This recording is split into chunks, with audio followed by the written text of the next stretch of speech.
The Reproductive Health Supplies Coalition is a coalition that works with members across sectors, so including governments, private sector, manufacturers, individual NGOs or entities working in country on advocacy, as well as stakeholders that are attempting to shape markets and shape market opportunities. And we do that across reproductive health commodities, so including contraceptives, including maternal health, and including menstrual health.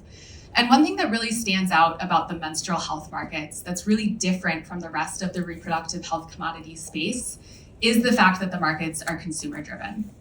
And so when you look at family planning or contraceptive commodities, they're largely donor subsidized. They're funded by donors. They are brought into countries at prices that are intended to be more affordable, but they're not integrated into market systems or structures consistently.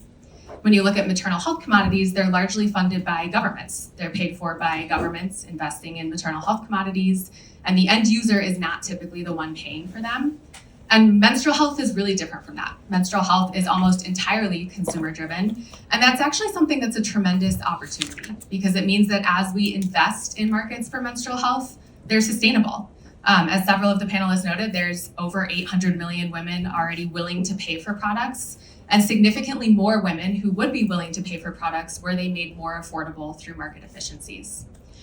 One of the things that RHSC does is collates data across the reproductive health commodity landscape, and that includes the production of our LEAP report, the Landscape and Projection of Reproductive Health Supply Needs.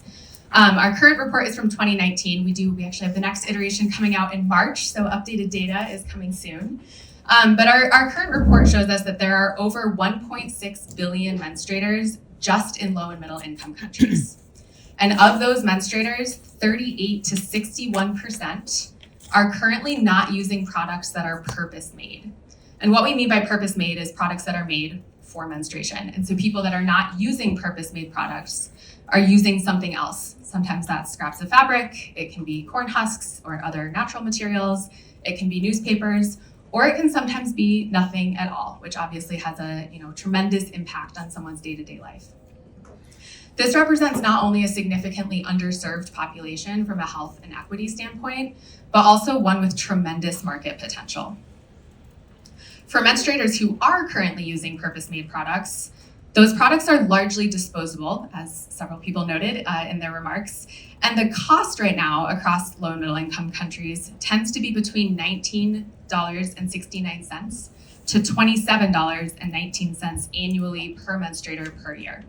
And if you think about a lot of the markets that we are hoping to work in, that cost is just not affordable. It's not something that people can set aside money for, and it's not something that people are able to afford for themselves.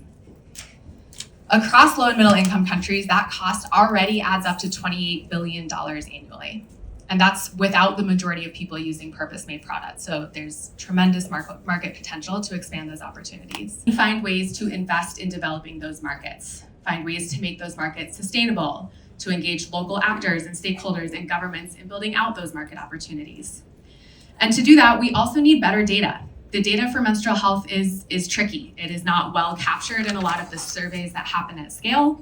And when it is, the questions are often questions about, do you have access to menstrual products? What does that mean? Do they have access to enough products to manage one menstrual cycle? And so kind of calling on the community to help create better standards and standards that are really internalized and used throughout surveys to measure our impact, to measure the use of menstrual health products. And then really to focus on product standards. A couple of other people have also mentioned product standards and work with the ISO. So really translating those standards into adoption and use at the country level is not only key to making sure that menstruators have access to quality products, but also making sure that there's an entry point into markets.